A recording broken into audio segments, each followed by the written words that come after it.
जय हिंद दोस्तों, नमस्कार। आज हम एडिटोरिया का सेट नंबर 8 हम शुरू कर रहे हैं। इससे पहले हमने 1 से 7 तक ऑलरेडी लगा दिया है। उसका डिस्क्रिप्शन में लिंक दिया हुआ है। जो भी नहीं देखे हैं वो जा कर के वहाँ पे देख सकते हैं। तो सेट नंबर 8 का और पहला क्वेश्चन हम देखते हैं। पहला क्वेश्चन कह रहा है, लार का पीएच मान कितना होता है। लार का जो पीएच मान होता है वह कितना होता है। तो लार का जो पीएच मान होता है वो 6.5 होता है, 6.5 होता है। अच्छा, एक चीज़ जो 1 से लेकर के या अर्थात 0 से लेकर के 7 तक होता है वो क्या होता है, अम्लीय होता है। और 7 से लेकर के 7 के बराबर जो होता है वो होता है उदासीन होता है। और जो 7 से ऊपर अगर हो रहा है तो वो क्या होगा, बेसिकली 8 से अगर भी ऊपर हो रहा है तो वो होगा क्या, क्षारीय होगा। तो आप ये चीज़ ध्यान रखिएगा। तो लार जो हमारा क्या है वो अम्लीय है, अम्लीय है। इसी वजह से हम जो भी खाना खाते हैं या हमारे मुंह में जो भी बैक्टीरिया रहते हैं वो अम्ल के द्वारा कई बैक्टीरिया मर जाते हैं। तो इसका आंसर जो हो जाएगा ए आंसर हो जाएगा। लार का पीएच मान 6.5 होता है ए। दूसरा नंबर क्वेश्चन बोलते हैं, कहता है निम्नलिखित को क्या कीजिए, सुमेलित कीजिए। कहता है रोग के नाम दिए हुए एक साइड एंड सेकंड साइड दिया हुआ है, इधर रोग का नाम और इधर जीवाणु का नाम दिया हुआ है। बेसिकली क्वेश्चन कह रहा है कि कौन सा जीवाणु से किस टाइप का रोग होता है। तो हैजा देखते हैं। हैजा जो है वो किसके से होता है, तो हैजा होता है विब्रियो कैलोरी के नाम से। हैजा जो होता है विब्रियो कैलोरी जीवाणु से होता है। दूसरा देखते हैं, क्षय रोग जो होता है, क्षय रोग जो होता है वो होता है किससे, तो क्षय रोग का देखते हैं वो होता है माइकोबैक्टीरिया ट्यूबरकुलोसिस, माइकोबैक्टीरिया ट्यूबरकुलोसिस। तो बी का 4। अब देखते हैं सी नंबर पे है। तो सी नंबर पे कहता है निमोनिया। निमोनिया जो होता है वो होता है डिप्लोकोकस न्यूमोनिया। आप देखिए निमोनिया से टच कर रहा है निमोनिया, तो आप डायरेक्ट उससे मार सकते हैं। अगला है डी नंबर है टिटनस। टिटनस जो है वो है क्लोस्ट्रीडियम टिटनस। तो टिटनस से देखिए टिटनस है, कई जगह कई क्वेश्चन में इस तरीके से टिटनस आपका नहीं देगा, ये नहीं देगा आपको, सिर्फ ये देगा क्लोस्ट्रीडियम दे देगा। तो आपको मैच करना है। तो इसका आंसर आप देख सकते हैं कौन हो जाएगा। हम एक बार फिर से देख लेते हैं। तो हैजा का कौन सा होगा, हैजा का हो जाएगा सी आंसर। हैजा का सी आंसर है, हैजा का क्या हो जाएगा, सी आंसर है विब्रियो कैलोरी। तो हैजा का सी आंसर है, अर्थात 1 का 3। अब ऑप्शन में देख सकते हैं 1 का 3 पहला का, तो पहला इसका आंसर हो गया। 2 नंबर का ए आंसर है। चलिए 3 नंबर देखते हैं। अगला क्वेश्चन हमारा है और 3 नंबर देखते हैं क्या कह रहा है। क्वेश्चन कह रहा है इसे भी सुमेलित करना है। कहता है ये पहाड़ियाँ दिया है और राज्य दिया हुआ है, कौन सा पहाड़ियाँ किस राज्य में है। तो देख लेते हैं इसका। तो जैसे गारो खासी जयंतिया, तो गारो खासी जयंतिया जो है कहाँ, वो है मेघालय में है। तो गारो पहाड़ी कहाँ है, मेघालय में है। तो पहला का तो मिल गया ये। अब देखते हैं मीरी पहाड़ियाँ। जो मीरी पहाड़ियाँ हैं वो कहाँ पे पड़ता है। तो मीरी पहाड़ियाँ 3 नंबर का है। मीरी पहाड़ियाँ देख लेते हैं। मीरी पहाड़ियाँ जो पड़ता है वो अरुणाचल प्रदेश में है। उसके बाद देख लेते हैं आपका पंचमलाई पहाड़ियाँ जो है कहाँ पे है, तो वो पंचमलाई तमिलनाडु में है। और डालमा जो है कहाँ पे, वो झारखंड में है। तो इसका आंसर क्या हो जाएगा, ए आंसर इसका भी हो जाएगा। और यहाँ पे सब मिल रहे हैं। मेघालय है किसमें, मेघालय गारो पहाड़ियाँ में है। मीरी जो है किसमें, अरुणाचल प्रदेश में है। पंचमलाई पहाड़ियाँ तमिलनाडु में है और डामला जो है वो झारखंड में है। तो इसका आंसर हो जाएगा 3 नंबर का ए। अगला नंबर क्वेश्चन देखते हैं। कहता है ये भी सुमेलित करने के लिए कह रहा है। और अगला बोल रहा है कि सूची 1 को सूची 2 से सुमेलित कीजिए। एक साइड बांध दिया हुआ, दूसरे साइड नदी दिया हुआ। अर्थात कह रहा है क्वेश्चन कि कौन से बांध पे, कौन से नदी पे कौन सा बांध बना हुआ है। चलिए तो पहला नंबर क्वेश्चन देखते हैं कि पहला बोल रहा है दुलहस्ती परियोजना। दुलहस्ती परियोजना जो है वह किस नदी पर है। तो दुलहस्ती परियोजना जो है वह किस पे है, चिनाव नदी पर ही है।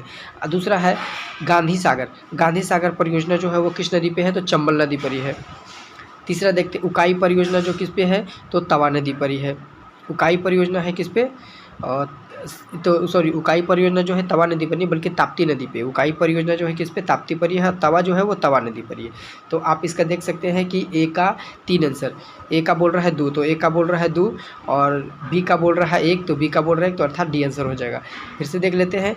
जो दुलहस्ती परियोजना वो चिनाव नदी पर ही है। गांधी सागर जो है चंबल नदी पर ही। उकाई परियोजना ताप्ती नदी पर ही है। तवा नदी पर, अर्थात 4 का डी आंसर हो जाएगा। चलिए 5 नंबर क्वेश्चन देखते हैं। 5 नंबर बोल रहा है संविधान की व्याख्या से संबंधित सभी विवाद सर्वोच्च न्यायालय के पास लाए जा सकते हैं। यह अधिकार सर्वोच्च न्यायालय के किस अधिकार के अंतर्गत आता है? 5 नंबर का देखिए तो ये आता है किसके, तो कहता है क्वेश्चन यहाँ पे है प्रारंभिक क्षेत्राधिकार के अंतर्गत, बिल्कुल भी नहीं, उसके अंतर्गत नहीं आता है। दूसरा बोल रहा है इसके अंदर नहीं आता है। दूसरा बोल रहा है परामर्शदर्शी क्षेत्राधिकार, ये भी नहीं आता है। तीसरा बोल रहा है अपीलीय क्षेत्राधिकार, ये अपील के अंतर्गत आता है। तो 5 नंबर का सी आंसर हो जाएगा। 6ठा नंबर क्वेश्चन देखते हैं अब। 6ठा नंबर क्वेश्चन हमारा क्या कह रहा है? 6ठा नंबर कहता है निम्न कथनों को सही, यहाँ पे कथन दिया हुआ है 2। कहता है कि नाबार्ड जो है, नाबार्ड देश में कृषि एवं ग्रामीण विकास हेतु वित्त उपलब्ध कराने वाली शीर्ष संस्था है। तो ये बिल्कुल सही बात है। नाबार्ड जो है वो हमें क्या है, कृषि और ग्रामीण इलाकों में क्या है, हमें फाइनेंशियल सपोर्ट करता है। दूसरा है नाबार्ड का मुख्यालय मुंबई में है, तो ये भी बिल्कुल सही है। नाबार्ड का मुख्यालय जो कहाँ है, मुंबई में, अर्थात सी इसका आंसर हो जाएगा। ए और बी दोनों सही है, 1 और 2 दोनों सही है। 7वां नंबर क्वेश्चन देखते हैं। कहता है विशेष आर्थिक क्षेत्र अधिनियम किस वर्ष लागू हुआ था?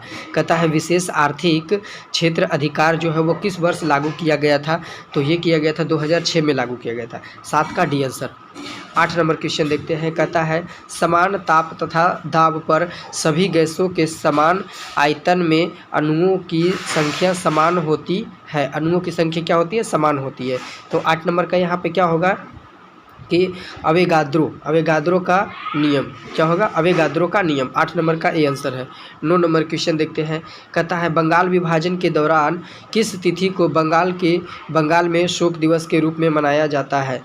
कहता है बंगाल विभाजन के दौरान जो है किस तिथि को बंगाल के शोक दिवस के रूप में मनाया जाता है? तो 9 नंबर का क्या होगा? 16 अगस्त 1905 ईस्वी को शोक दिवस के रूप में मनाया जाता है, क्योंकि इसी दिन अनाउंसमेंट हुआ था कि बंगाल को 2 भागों में विभाजित किया जाएगा, और ये यहाँ पे जो है वो विभाजित कर दिया गया था। 16 अगस्त 1905 को विभाजित करने की घोषणा की गई थी, तो उसी दिन दिवस को जो है वो शोक दिवस के रूप में मनाते हैं।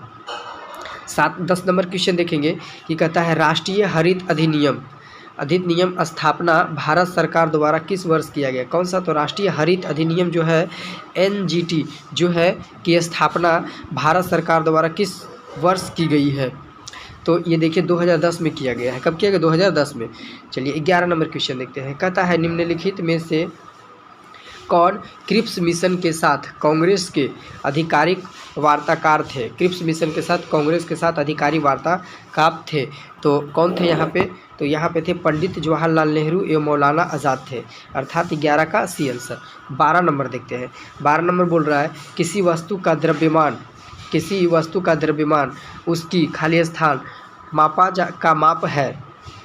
तो 12 नंबर का क्या है? जड़त्व। क्या है? जड़त्व। कहता है किसी वस्तु का द्रव्यमान उसकी जड़त्व का मापन है, तो 12 का सी आंसर हो जाएगा। 13 नंबर देखते हैं। कहता है पृथ्वी का एक महत्वपूर्ण अभिलक्षण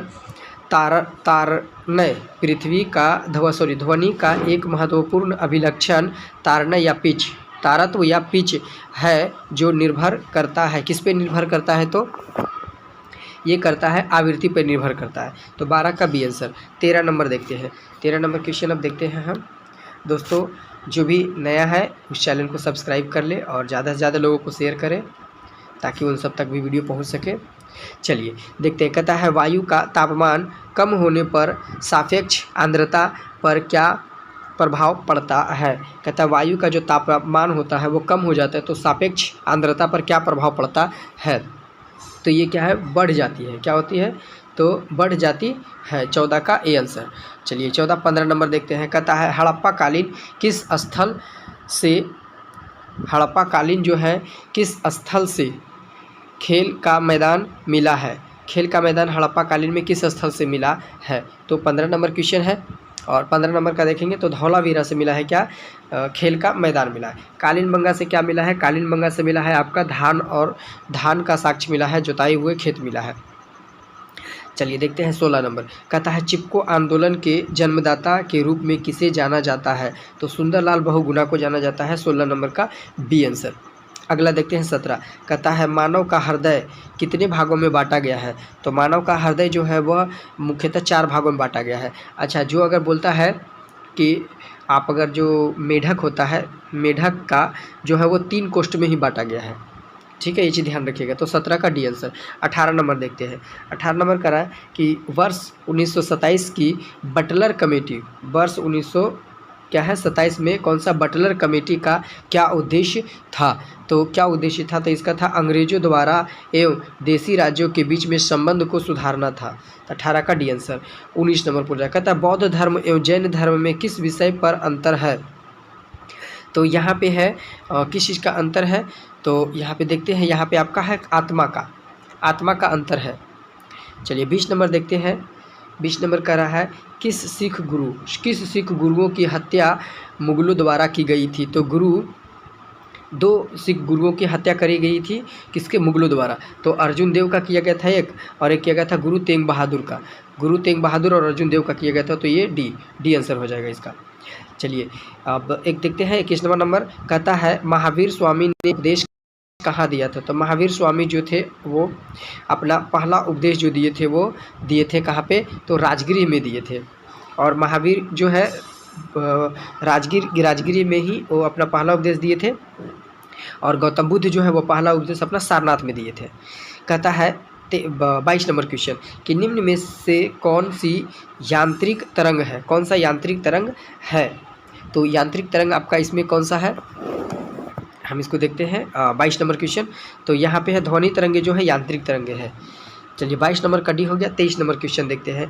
कहता है भोपाल गैस त्रासदी में कौन सा गैस का रिसाव हुआ था? तो ये हुआ था मिसाइल आइसोनाइट का हुआ था। कहता है अगला क्वेश्चन 24 नंबर है, और 24 नंबर क्वेश्चन देखते हैं क्या कह रहा है। 24 नंबर है कि राष्ट्रपति पर महाभियोग के संदर्भ में कौन से सही नहीं है? अर्थात हमें देखना है कौन से गलत है। इसमें 3 जो होंगे सही होंगे और 1 गलत होगा। कहता है कि राष्ट्रपति पर महाभियोग की तरस्ती 61 अनुच्छेद के तहत है, बिल्कुल सही है। अनुच्छेद 61 में ही राष्ट्रपति पर महाभियोग लगाया जाता है, और राष्ट्रपति का जो है अनुच्छेद 52 से लेकर के क्या है 61 तक है। चलिए अगला देखते हैं। कहता है राष्ट्रपति द्वारा संविधान का अतिक्रमण किए जाने पर उसके विरुद्ध महाभियोग चलाया जा सकता है? तो ये बिल्कुल भी उसके ऊपर महाभियोग चलाया जा सकता है, बिल्कुल सही है। तीसरा नंबर देखते हैं। कहता है महाभियोग संसद द्वारा चलाई जाने वाली एक अर्ध न्यायिक प्रक्रिया है, बिल्कुल ये सही बात है। अर्ध न्यायिक प्रक्रिया, क्योंकि महाभियोग भी चलता है वो किस पे चलता है? तो राष्ट्रपति पे चलता है, और उसके अलावा जो चीफ जस्टिस होते हैं तो बिल्कुल महाभियोग की तरह ही उस पर भी रूल्स अप्लाई किया जाता है। अगला देखते हैं डी नंबर। कहता है महाभियोग का प्रस्ताव केवल लोकसभा में प्रस्तुत किया जा सकता नहीं, ये गलत आपका है। तो महाभियोग का प्रस्ताव जो है लोकसभा प्लस राज्यसभा, ये कहीं से भी पारित किया जा सकता है। तो इसका आंसर 24 का डी आंसर हो जाएगा। चलिए 25 नंबर क्वेश्चन देखते हैं। 25 नंबर अगला है। 25 नंबर देखते हैं। कहता है कि किस राज्य की विधानसभा में अधिक से अधिक कुल कितने सदस्य हो सकते हैं? मतलब किसी राज्य की विधानसभा में अधिक से अधिक कितना हो सकते हैं? तो अधिक से अधिक जो है वो 500 हो सकते हैं, उससे ज़्यादा नहीं हो सकते। कोई भी राज्य में 500 हो सकते हैं, उससे ज़्यादा नहीं हो सकते हैं। अच्छा 26 नंबर देखते हैं। कहता है 20 सूत्रीय आर्थिक कार्यक्रम किस वर्ष प्रारंभ किया गया था? 20 सूत्रीय आर्थिक कार्यक्रम जो है किस वर्ष प्रारंभ किया गया था? तो 26 नंबर का देखते हैं। 26 नंबर का 1975 ईस्वी में जो है 20 सूत्रीय आर्थिक कार्यक्रम जो है वो प्रारंभ किया गया था। 27 नंबर देखते हैं। कहता है निम्न में से कौन से मूल अधिकार भारतीय नागरिकों के साथ साथ विदेशियों को भी प्राप्त है? तो कौन सा अधिकार है? 27 नंबर का देखते हैं। कहता है कि विधि के समक्ष समानता और विधि का समान संरक्षण, ये बिल्कुल सही है। कहता है अपराधों के लिए दोषी सिद्ध के संबंध में संरक्षण, ये भी सही है। कहता है प्राण एवं दैहिक स्वतंत्रता का संरक्षण, ये भी सही है। अर्थात डी आंसर है इसका। 27 का डी है, उपर्युक्त में से सभी। 28 नंबर देखते हैं। 28 नंबर का रहा है क्वेश्चन कि बैलगाड़ी जो है किस चित्रकार की कृति है? तो ये अबुल हसन की चित्रकार की कृति है बैलगाड़ी का। 28 का डी आंसर। 29 नंबर देखते हैं। कहता है कि भारत में मिश्रित अर्थव्यवस्था का अर्थ क्या है? तो मिश्रित अर्थव्यवस्था का अर्थ ये होता है जिसमें निजीकरण और राष्ट्रीयकरण दोनों इंक्लूडेड है, उसी को बोलते हैं मिश्रित अर्थव्यवस्था। अब देखते हैं ऑप्शन में कि ऑप्शन में क्या है। कहता है कि अर्थव्यवस्था एवं सार्वजनिक क्षेत्र के साथ साथ निजी अर्थव्यवस्था विद्यमान हुए, अर्थात आंसर ये होगा। अभी मैंने बोल दिया था इसका आंसर ये हो जाएगा। 29 का ए। 30 नंबर देखते हैं, कहता है शाहजहांनामा के लेखक के है, शाहजहांनामा के लेखक कौन है? तो 30 नंबर का देखिए, कहता है इनायत खान जो है शाहजहांनामा का लेखक है। 30 नंबर का सी आंसर। 31 नंबर देखते हैं, कहता है वेलेजली की सहायक संधि, किसका वेलेजली की सहायक संधि को स्वीकार करने वाला दूसरा राज्य था? तो दूसरा राज्य सहायक संधि को एक्सेप्ट किसने किया था? तो ये किया था मैसूर ने कर लिया था। अगला देखते हैं, तो 31 नंबर का सी। अगला क्वेश्चन है 32 नंबर, कहता है ब्रह्म समाज के संस्थापक जो है वो कौन है? तो केशव चंद्र सेन है। ब्रह्म समाज के संस्थापक कौन है? केशव चंद्र सेन है। 28 का डी आंसर, 32 का डी आंसर हो जाएगा। 33 नंबर देखते हैं, कहता है सर्वेंट ऑफ इंडिया सोसाइटी की स्थापना किसने किया? तो गोपाल कृष्ण गोखले किए थे। गोपाल कृष्ण गोखले किए थे। और गोपाल कृष्ण गोखले जो किसके गुरु हैं? तो महात्मा गांधी के हैं। महात्मा गांधी के गुरु तो गोपाल कृष्ण गोखले। अगला आते हैं, तो 33 नंबर का सी आंसर हो गया। अब देखते हैं 34 नंबर, कहता है कांग्रेस के किस अधिवेशन में भारत छोड़ो आंदोलन का प्रस्ताव किया गया था? तो कांग्रेस के नागपुर अधिवेशन में जो है नागपुर नहीं, इसलिए हुआ था वर्धा में, सॉरी वर्धा में जो है हुआ था। तो वर्धा में जो अधिवेशन हुआ था कांग्रेस का, उसी में भारत छोड़ो आंदोलन का प्रस्ताव जो है पारित किया गया था, अर्थात 34 का सी आंसर। अगला देखते हैं 35 नंबर। 35 नंबर बोल रहा है कि शुष्क सेल में किसका प्रयोग किया जाता है? तो शुष्क सेल में जो है किसका प्रयोग किया जाता है?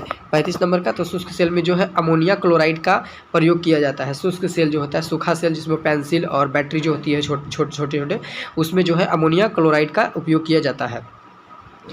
37 नंबर देखते हैं कि टंका निम्न में से किसका मिश्र धातु है? टंका जो है निम्न में से किसका मिश्र धातु है? 36 नंबर का देखते हैं, तो 36 नंबर टीना एवं सीसा का है जो मिश्र धातु है। 36 का ए आंसर।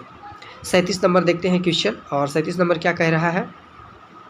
37 नंबर का राय, महात्मा गांधी के असहयोग आंदोलन के प्रस्ताव का विरोध किसने किया था? तो जो असहयोग आंदोलन था उसका विरोध जो है किसने किया था? 37 नंबर का, तो 37 नंबर का इनमें से सभी किए थे। किसने किए थे? इनमें से सभी किए थे। कौन? एनी बेसेंट भी विरोध किए थे, बिपिन चंद्र पाल भी किए थे, और मौलाना अली जिन्ना भी किए थे। तो 37 नंबर का हो जाएगा डी आंसर। अब देखते हैं 38 नंबर, कहता है किस विटामिन को हार्मोन कहा जाता है? किस विटामिन को हार्मोन माना जाता है? तो यहाँ पर ना विटामिन डी को जो है हार्मोन माना जाता है। विटामिन डी जो होता है वो हार्मोन ये हमें मिलते हैं सूर्य के किरण से ज़्यादा मिलते हैं। सूर्य की किरण से हमें विटामिन डी मिलती है बहुत ज़्यादा। तो 38 का डी आंसर हो जाएगा। 39 नंबर देखते हैं, कहता है कोबाल्ट 60 आमतौर पर विकिरण चिकित्सा में प्रयुक्त होता है क्योंकि यह उत्सर्जित करता है। यह उत्सर्जित जो करता है वह किस में करता है? तो गामा किरणें में करता है। उत्सर्जित जो होता है किसमें? गामा किरणें में होता है। 39 का सी आंसर। 40 नंबर देखते हैं, निम्न में से कोएशिया की राजधानी कहाँ है? निम्न में से कोएशिया की राजधानी जो है वो कहाँ है? तो ये कोएशिया क्या है? जगरेब। क्या है? जगरेब है। कोएशिया का जगरेब है। 40 नंबर देखते हैं, नीरज चोपड़ा का संबंध किस खेल से है? तो ये भाला फेंक से है नीरज चोपड़ा का संबंध है। 41 का आंसर हो जाएगा बी। अब देखते हैं 42 नंबर देखते हैं, कहता है जल प्रदूषण निवारण का नियंत्रण अधिनियम कब पारित किया गया था? जल प्रदूषण जो है उसका निवारण जो है अधिनियम कब पारित किया गया था? तो ये पारित किया गया था 1974 ईस्वी में पारित किया गया था। 42 का बी आंसर। देखते हैं 43 नंबर, कहता है सुबनसिरी एवं धनसिरी नदियाँ किस राज्य में प्रवाहित होती है? सुबनसिरी एवं धनसिरी नदियाँ किस राज्य में प्रवाहित होती है? 43 नंबर का ए आंसर हो जाएगा, असम में होती है। अगला देखते हैं 44 नंबर क्वेश्चन है, और 44 नंबर पढ़ रहा है कि असम कितने राज्यों में एवं कितने देशों के साथ सीमा साझा करता है? असम जो राज्य है जो अपना नॉर्थ ईस्ट में पड़ता है, अर्थात जो 7 सिस्टर पड़ता है उधर ही पड़ते हैं ये। पूर्वोत्तरी भारत इसको बोल सकते हैं, या पूर्वोत्तरी राज्य बोल सकते हैं। तो ये जो है वो कितने राज्य के साथ और कितने देशों के साथ सीमा साझा करते हैं? तो मैप इस तरीके से रहता है, और इस तरीके से आप देख सकते हैं, इस तरीके से मैप अपना रहता है पूर्वोत्तरी राज्य का। और असम जो है यहाँ पे अरुणाचल प्रदेश का हिस्सा पड़ता है, उसके बाद असम पड़ता है उसके नीचे, उसके बाद यहाँ पे मेघालय है, फिर त्रिपुरा है, फिर मणिपुर है, ये सब है। तो असम जो है कितने राज्यों के साथ जो साझा करते हैं, तो 44 नंबर का है 7 राज्य और 2 देश के साथ। तो 2 देश कौन कौन से हैं, एक जो है आपका इधर इस साइड अगर आप देखेंगे तो म्यांमार हो जाएगा, एक साइड इधर देखेंगे तो भूटान आ जाएगा, या फिर इधर देख लेंगे इधर ही तो हाँ भूटान, ये दो चीज़ है, ये 2 उसके साझा करते हैं। या फिर इधर चीन का भी पार्ट्स मिलते हैं और म्यांमार का भी मिलता है, तो वो देख लेना मैप में इस तरीके से है। चलिए, तो इसका आंसर हो जाएगा सी नंबर, 7 राज्य है और 2 देश है। चलिए अगला क्वेश्चन है हमारा है 45 नंबर क्वेश्चन कह रहा है कि भारत के राज्यों में क्षेत्रफल की दृष्टि से बिहार का स्थान कैमा। क्षेत्रफल की दृष्टि से अगर देखेंगे तो बिहार का 12वां स्थान है। बिहार का कैमा स्थान है तो 12वां, बिहार का जो 13वां स्थान है, सॉरी नोट 12वां 13वां स्थान है। क्षेत्रफल की दृष्टि से 13वां है, अगर जनसंख्या की दृष्टि से पूछे तो वो 3रा नंबर पे है। ठीक है, अगला देखते हैं क्वेश्चन। तो अगला क्वेश्चन क्या कह रहा है, कहता है भारत की जलवायु कोपेनवर्गिन के अनुसार किस प्रकार की जलवायु प्राधान्यता करता है। भारत की जो जलवायु होती है वो किसके अनुसार है, तो यह है मानसून है, गर्म ग्रीष्म के साथ है। तो 46 का आंसर हो जाएगा डी। अगला देखते हैं 47। दोस्तों जो भी बिहार पुलिस की तैयारी कर रहे हैं या दरोगा की तैयारी कर रहे हैं या उनका एग्ज़ाम है, तो उसके लिए प्लेलिस्ट बना हुआ है, डिस्क्रिप्शन में लिंक भी दिया हुआ, आप वहां से जा करके सारे वीडियो को देख सकते हैं। बिल्कुल जो बिहार पुलिस का चल रहा है वो है आपका प्लेटफॉर्म रुक्मिणी का चल रहा है, और वहाँ पे अभी 11 सेट कराया जा चुका है, अभी बहुत सेट है। तो एग्ज़ाम होने से पहले आपका इस बिहार रुक्मिणी का ख़त्म किया जाएगा, फिर बिहार पुलिस आपका ज्ञान बिंदु का भी ख़त्म किया जाएगा साथ के साथ। तो जो भी नया है वो जुड़िए हमारे साथ और कंटिन्यू रखें, इस वीडियो को देखते रहें और एक अच्छे नॉलेज की आशा करें हमसे। अगला देखते हैं, कहता है 47 नंबर, कहता है अगर सागर किन दो अरल सागर, यहाँ पे अरल सागर नहीं बल्कि अरब सागर होगा, कहता है अरब सागर किन 2 देशों के सीमा पर अवस्थित है। तो 47 नंबर का देखते हैं, तो किन 2 है, तो उज्बेकिस्तान एवं काजिकिस्तान के सीमा पर ही उपस्थित थे। उज्बेकिस्तान और काजिकिस्तान, 47 का डी आंसर हो जाएगा। 48 नंबर देखते हैं, कहता है समान न्याय और निःशुल्क विधि सहायता के लिए संविधान के किस अनुच्छेद में उपलब्ध किया गया है। संविधान के किस अनुच्छेद में उपलब्ध किया गया है, तो ये किया गया है अनुच्छेद 39 के ए के तहत, अनुच्छेद 39 के ए अर्थात 39 के क, तो इसका सी आंसर हो जाएगा 48 का सी आंसर। 49 नंबर देखते हैं, कहता है अनुच्छेद 21 के ए निम्नलिखित में से किस संविधान संशोधन द्वारा जोड़ा गया है। तो ये जोड़ा गया 86वें संविधान संशोधन। 21 का ए जो है ये में है निःशुल्क शिक्षा। निःशुल्क शिक्षा जो है 6 से लेकर के 14 वर्ष तक के बच्चों के लिए फ्री शिक्षा किया गया है। ये अनुच्छेद जो है 21 के ए के तहत और संविधान संशोधन 86 के तहत, 86वें संविधान संशोधन। 50वां नंबर देखते हैं, कहता है युग्म को सुमेलित कीजिए। कहता है कि केंद्रीय ब्यूरो, कौन सा सुमेलित नहीं पूछ रहा है इसमें, तो केंद्रीय आवश्यक ब्यूरो जो है 1963 में सही है। केंद्रीय सत्कर्ता आयोग 64 में सही है। भ्रष्टाचार ये वाला गलत आपका है, ये बिल्कुल गलत है।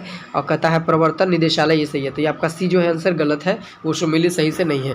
तो दोस्तों 1 से लेकर के 50 तक क्वेश्चन टोटल करा दिए गए हैं। आप लोगों ने बहुत अच्छा से भले भांति समझा होगा, और जिसको जो भी डाउट लगे कुछ पूछना है तो वो कमेंट में हमसे पूछ सकते हैं। अगला देखते हैं हम, ये कुछ इंपॉर्टेंट तथ्य दिए हुए हैं वो हम देख लेते हैं। तो चलिए आज जो है किस टॉपिक पे है, तो आज ये है कुषाण वंश से संबंधित है। चलिए, तो कुषाण वंश के संस्थापक जो है वो कौन है, तो कुजुल कडफिसेस जो है कुषाण वंश के संस्थापक है। कुडुल कजफिसेस जो है कुषाण वंश के संस्थापक है। कहता है कुषाण वंश का सबसे प्रतापी राजा कौन था, तो कनिष्क था। सबसे प्रतापी राजा कौन था, कनिष्क था। कहता है इसकी प्रारंभिक राजधानी, कनिष्क जो प्रारंभिक राजधानी बनाया था वो क्या बनाया था, कौन सा बनाया था, पुरुषपुर। द्वितीय राजधानी मथुरा को बनाया था। किसने बनाया था, तो कनिष्क ने बनाया था। अगला है पॉइंट, कहता है इसने 78 ईस्वी में शक संवत की शुरुआत करी। 78 ईस्वी में शक संवत की शुरुआत करी, जिसका प्रयोग वर्तमान में भारत सरकार द्वारा किया जाता है। कहता है इसके द्वारा आयुर्वेद के विद्वान चरक रहते थे। कहता है इसके दरबार में, अर्थात किसके दरबार में, तो कनिष्क के दरबार में कौन से रहते थे, चरक रहते थे।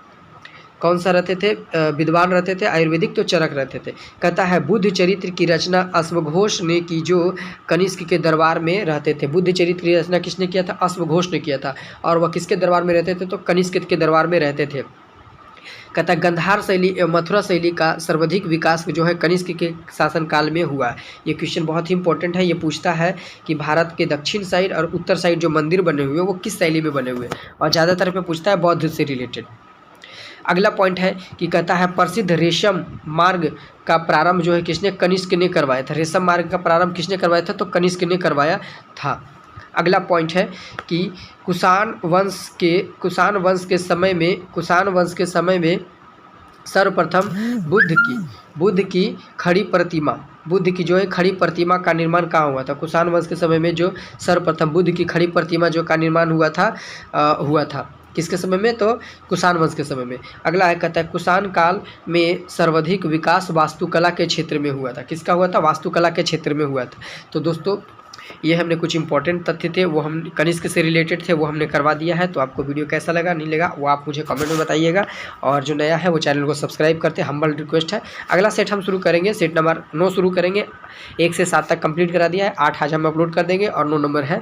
तो 9 नंबर के लिए आप लोग कल के लिए तैयार रहिएगा। जय हिंद दोस्तों, मिलते हैं अब अगले वीडियो में। धन्यवाद।